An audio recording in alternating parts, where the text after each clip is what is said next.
RCR, la red que comunica y une al Perú.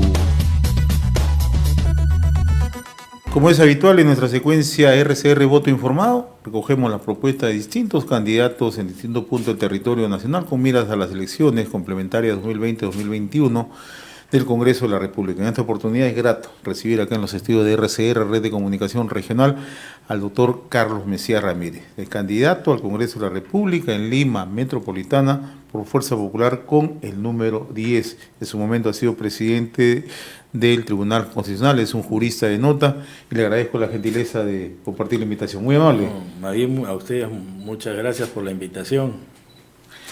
Usted es invitado de Fuerza Popular. Así ¿Cómo es que se anima a ingresar a política, no? Y lo que pasa es que desde que el presidente Vizcarra confrontó la idea de ir a un adelanto de elecciones, que la Constitución no lo permitía, y después con una disolución del Congreso que también nos parece inconstitucional, pensé y creo, estoy completamente convencido, que sobre el Perú se cierne la posibilidad de ir a una dictadura, ¿no? Ya tenemos a un presidente de la República que controla y monopoliza el poder ejecutivo y el legislativo, y que tiene mucha influencia sobre los medios de comunicación y también sobre el poder ejecutivo y el poder judicial y el Ministerio Público.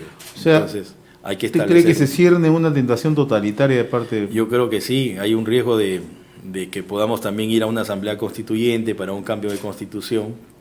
Y lo que el país está demandando son dos cosas: que los políticos no se peleen, que se pongan a trabajar, y por otro lado que haya la suficiente tranquilidad para dar a los inversionistas la posibilidad de que inviertan su dinero, y eso va a generar fuente de ingreso, trabajo, ¿no? Que es lo que la gente al final quiere: bienestar, salud.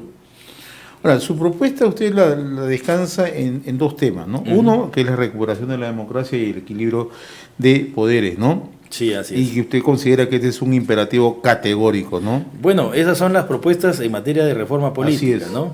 Sí, pero obviamente que también tenemos algunas propuestas en materia social. Por ejemplo, el artículo 79 de la Ley de Concesiones Eléctricas establece una tasa de rentabilidad del 12% en el cobro de la tarifa de luz.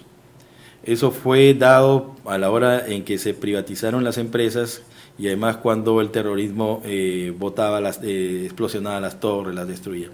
Ese 12% ha quedado ahí y está encareciendo las tarifas. Hay que bajarlas. Esa tasa debe bajar del 12 al 7% para que tengamos una disminución por lo menos de 15, 20 soles en las tarifas eléctricas. También pensamos que si el Estado, como sucede con las AFPs privadas, si el Estado te cobra una pensión y porque te faltó un requisito de, vamos a decir, 3 días, no te pudiste acceder a la pensión de jubilación, el Estado te tiene que devolver todo lo que era tuyo. Pero no, ¿qué es lo que está pasando con la ONP? Que si no cumples, puedes estar aportando 19 años, 11 meses, y faltando 5 días te despiden del trabajo, entonces todos esos aportes el Estado se los queda. Lo que estamos planteando en Fuerza Popular es que eso regrese donde la persona que... ¿Eso qué requiere? Requiere modificar normas. Modificar la ley de pensiones. Es simple, ni siquiera reformar la Constitución. Y que los grupos nos pongamos de acuerdo, ¿no? Ahora, en el tema social vamos a ingresar en unos instantes. Me gustaría detener un poco en el tema de carácter constitucional. Hace unos días yo conversaba con usted y en realidad fue bastante directo cuando me respondió que tras la decisión del Tribunal Constitucional de desestimar justamente la demanda de competencia contra la disolución del Congreso, le dijo, con esto es la muerte del Tribunal Constitucional. ¿Siente usted que el Tribunal Constitucional ha perdido, digamos, confianza, peso jurídico del país? Bueno, digamos, el Tribunal Constitucional puede servir ahora para algunos casos muy concretos en materia de derechos humanos, quizás un jubilado que siente que le están desestimando la pensión y lo pueda encontrar en el tribunal, pero eso también es una labor del Poder Judicial. La principal labor del Tribunal Constitucional era básicamente defender la Constitución. Y lo que ha hecho con esta sentencia es decir lo siguiente: mire, señor presidente Vizcarra, usted puede disolver el Congreso cuando le dé la gana. Eso es básicamente lo que ha dicho el tribunal. Lo único que usted tiene que hacer es plantear 2 veces cuestión de confianza sobre cualquier cosa y en consecuencia, si se lo deniegan, usted cierra el Congreso. Entonces, en un país donde el Congreso no es una institución necesariamente popular, y aquí ni en ninguna parte del mundo, lo que el tribunal ha hecho es abrir un forado muy grande en la relación Parlamento-Ejecutivo, inclinando la balanza hacia el presidente de la República, quien ahora puede discrecionalmente cerrar el Parlamento. ¿Cuál es la tarea o debería ser la tarea del Congreso frente a la futura aplicación de la cuestión de confianza? A mí me parece que lo que tenemos que hacer inmediatamente es dictar un proyecto de ley que regule la cuestión de confianza tal y como debe estar. Así como está ahorita reglamentado el Congreso, no le da ninguna garantía.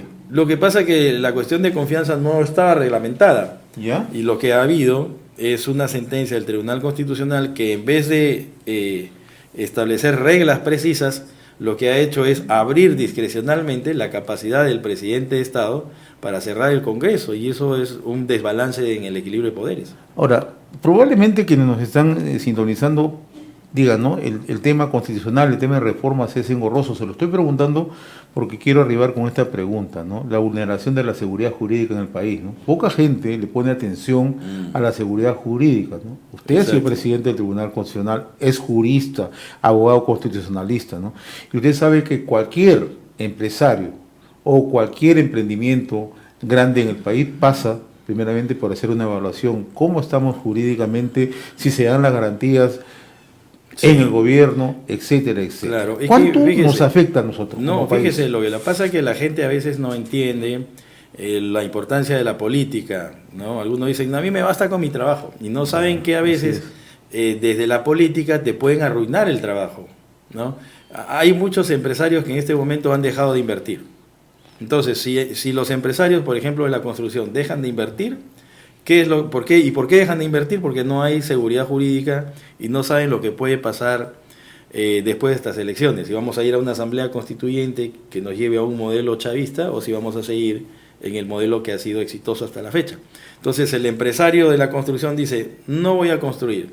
Si él no construye, no tienen trabajo los obreros. Pero no solo los obreros, sino los ingenieros, y además no solo los ingenieros, sino las empresas que producen ladrillo, las empresas que producen porcelanato, las que producen cemento. Entonces se vuelve toda una cadena, ¿no? Entonces lo lógico es que tenemos que brindarle a la gente y a los agentes económicos la suficiente tranquilidad para que puedan invertir. Por eso es que este año, el año pasado, el Perú solo ha crecido el 2%. Y con el 2% no lo aseguramos a la juventud, que cada año se incorporan 300 a 400 mil jóvenes a buscar trabajo, no van a encontrar trabajo. Entonces la política sí es muy importante y en ello juega un papel fundamental la seguridad jurídica.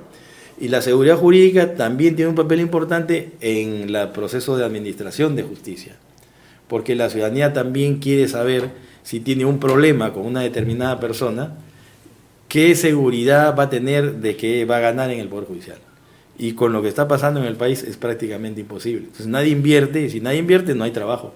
Entonces la política se importa y la ciudadanía tiene que hacer el gran esfuerzo de mirar quiénes son los candidatos que le pueden ofrecer al país la tranquilidad y el bienestar que necesitamos. Para concluir esta parte, desde su punto de vista, ¿cómo es que se deben elegir a futuro los miembros del Tribunal Constitucional? Yo lo que creo es que, por ejemplo, en primer lugar debemos subir el número de magistrados, porque ahorita solo son 7, ¿no? Entonces, a veces, como hemos visto en el proceso competencial, la balanza la inclinó la presidenta, porque había 3 aquí y 3 acá, no se sabía cómo votar ella. Bastaba que ella votara acá, se volvía 4, votó acá, se volvió 4. Entonces, para darle más equilibrio y más capacidad de imparcialidad al tribunal, hay que subir de 7 a 9. Y yo creo que también,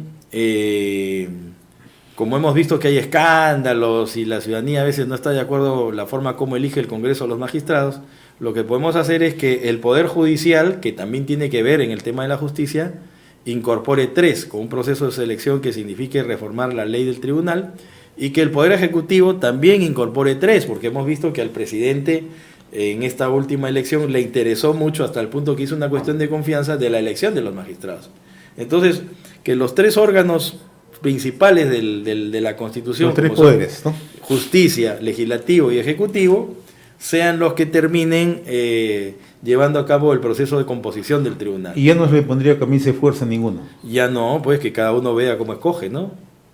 Claro, y que sea claro, obviamente con la suficiente transparencia. Eso ya se tendría que ver legislativamente cómo se traduce, ¿no? Estamos dialogando con el doctor Carlos Mencía Ramírez, candidato al Congreso de la República en Lima Metropolitana por Fuerza Popular con el número 10. Pasemos al tema social, Correcto. que es interesante. El capítulo económico de la Constitución creo que generó posibilidades de crecimiento, generación de empleo, estabilidad económica, etcétera, etcétera, ¿no? Pero usted nos acaba de manifestar hace unos instantes que hay la necesidad de tener un marco de protección al usuario, al consumidor, básicamente, ¿no? Dos elementos principales que se tengan que atacar en ese sentido. Miren, hay un tema que me parece que es vital y es que para que funcione la economía que está diseñada en la Constitución del 93, se necesita que el Estado sea pequeño, pero que sea fuerte, no puede ser un Estado débil. Y uno de los problemas que tiene el Estado peruano es que es débil, sobre todo los organismos reguladores y los organismos supervisores de que los agentes económicos no hagan una competencia desleal o no abusen del consumidor. Yo tengo un proyecto de ley que lo voy a presentar inmediatamente en el Congreso. ¿En qué consiste?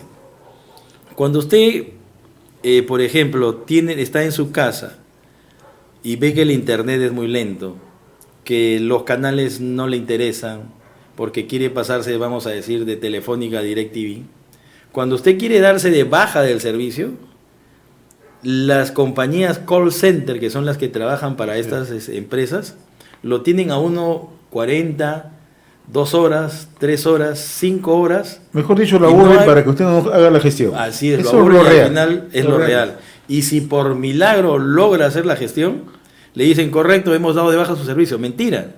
A los 2 meses se vuelve a activar. Sí. Y se resulta que pasan 5 meses y le llega hasta una El cuenta. recibo sigue siendo el mismo, Sí. el cobro sigue Entonces siendo es el mismo. imposible desafiliarse.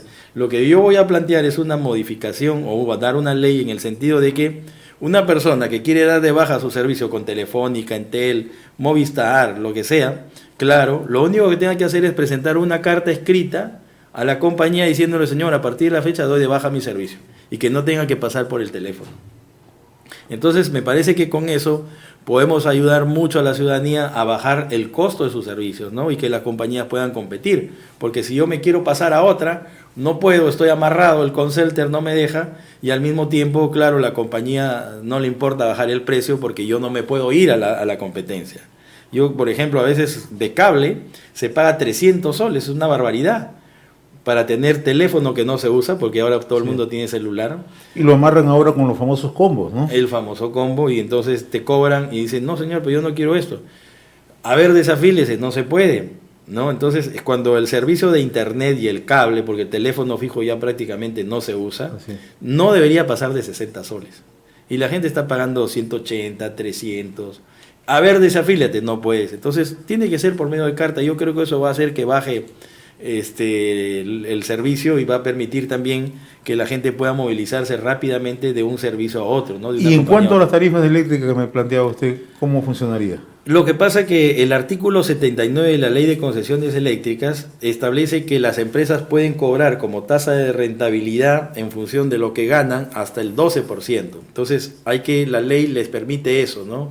Porque cuando se privatizó el servicio de luz, ellos pedían alta rentabilidad, o sea que la tarifa, en función de una cuestión muy técnica que es medir la luz, ellos pudieran subir hasta el 12%. Es un retorno que pedían ellos, ¿no? Exacto, entonces ese retorno es del 12%, entonces hay que cambiar el artículo 79 de la Ley de Concesiones para que ya no sea del 12%, sino del 8, del 7 o el 5%, para que la gente tenga luz más barata, ¿no? Eso también, por ejemplo, va a permitir que las empresas también reduzcan su costo y puedan vender los productos más baratos. Y que la gente, sobre todo, que en su casa, en vez de pagar 180 soles de luz, pague 30. Ahora, el otro día lo escuchaba con bastante atención en un debate con Daniel Mora, por el tema de las universidades. Exacto, ¿no? ese el también tema de es la otro. calidad de la educación pública. Nadie está en desacuerdo con la calidad educativa, ¿no? Así y sobre es, todo claro. nadie está en desacuerdo que la educación pública sea un pilar, ¿no? Así Y es. mucha gente muchas veces recurre a las instituciones privadas porque hay carencia, pues naturalmente, Exacto. de buen servicio y todo eso. Exacto. ¿Qué hacemos ahí? En primer lugar, creo que el Estado lo que tiene que hacer es mejorar el servicio de la educación nacional, de las universidades nacionales. ¿Para qué? Para que la mayor cantidad de alumnos pobres que no tienen cómo pagar universidades privadas puedan tener acceso a las universidades nacionales. Por ejemplo, que en San Marcos, por decir un ejemplo, para ir a medicina que las vacantes no solo sean 200, que las vacantes sean 1000, 1500, 2000. ¿Y eso qué es lo que va a tener como consecuencia? Que la gente va a ir a la Universidad Nacional y va a obligar a las universidades privadas a bajar sus costos. Y en segundo lugar, la ley universitaria no le da a la SUNEDU competencia para cerrar universidades. Lo que le da competencia es para licenciar. Pero el licenciamiento, ¿qué significa? Que yo te voy a acompañar en el proceso de mejora de tu calidad. Pero la SUNEDU se ha convertido en un brazo político que sirve para cerrar las universidades de los enemigos o los adversarios que, teniendo universidades, se quieren meter a la política. Entonces, también, ¿qué es lo que hay que hacer ahí? Hay que dar una ley, así como el presidente de la República ha dictado un decreto de urgencia, en virtud del cual le ha lanzado un salvavidas a las universidades nacionales. Si se puede con las universidades nacionales, entonces se puede con las privadas.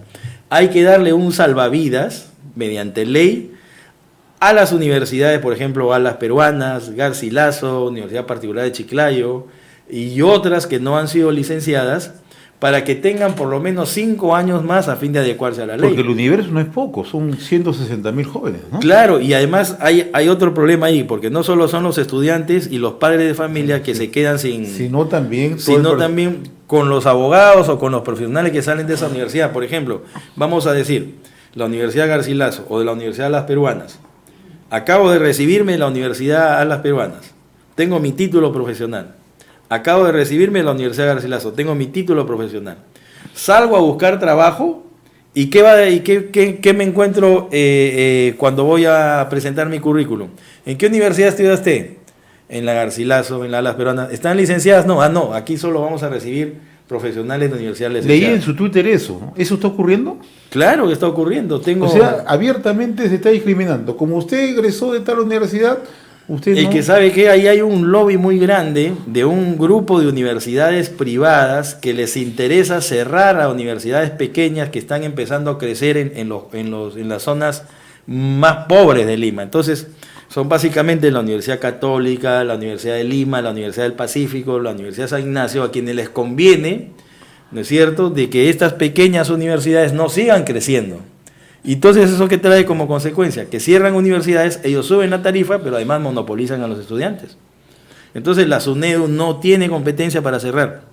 Ya hay padres de familia, estudiantes que se han quedado en la calle. Los padres de familia han invertido mucho dinero, mucho tiempo, para mandar a sus hijos a universidades que tienen una pensión cómoda. ¿Y ahora qué van a hacer? Van a tener que emigrar a universidades que son caras.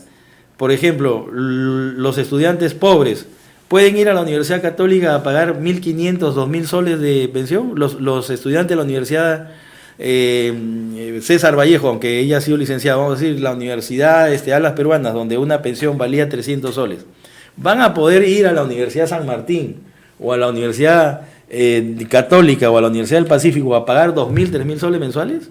Ahí hay un problema social.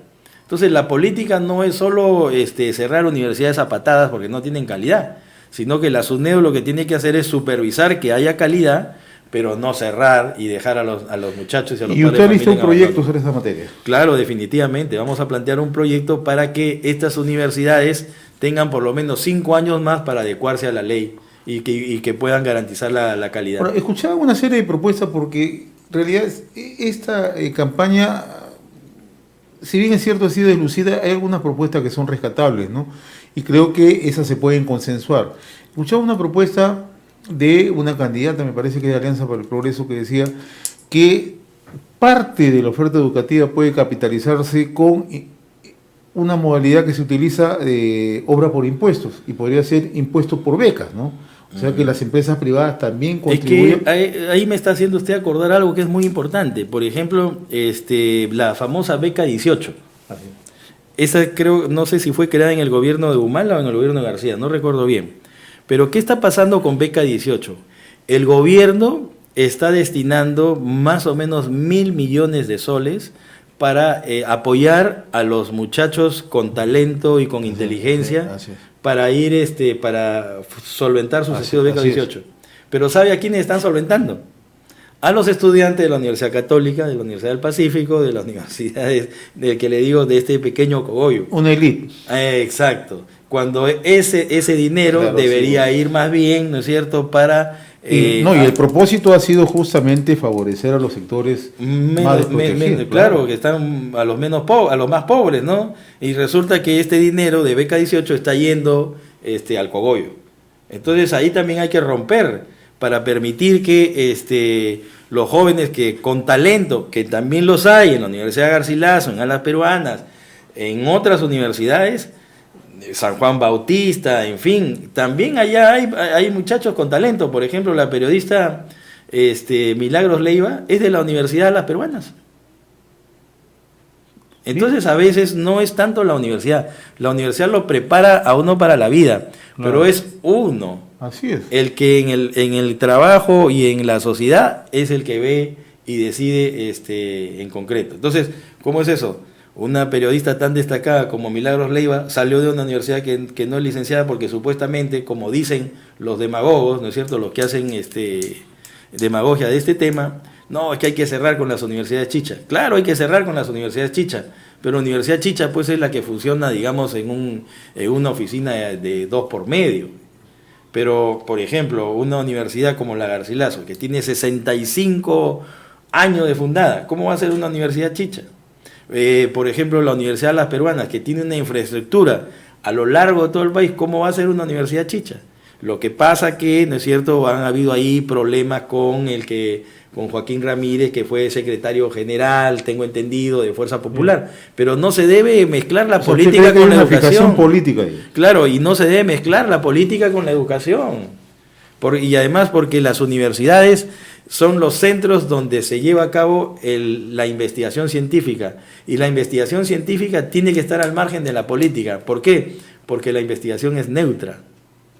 Recuerde usted la famosa frase de Galileo, ¿no? Esa es la universidad, dice, o sea, la mano dura de la Santa Inquisición le dijo, el sol gira alrededor de la Tierra, si no dices eso te matamos.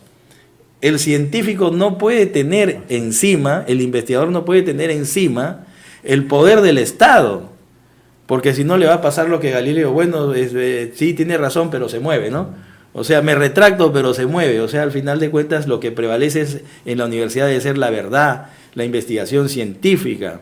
Entonces, y por eso es que la Constitución garantiza la autonomía universitaria.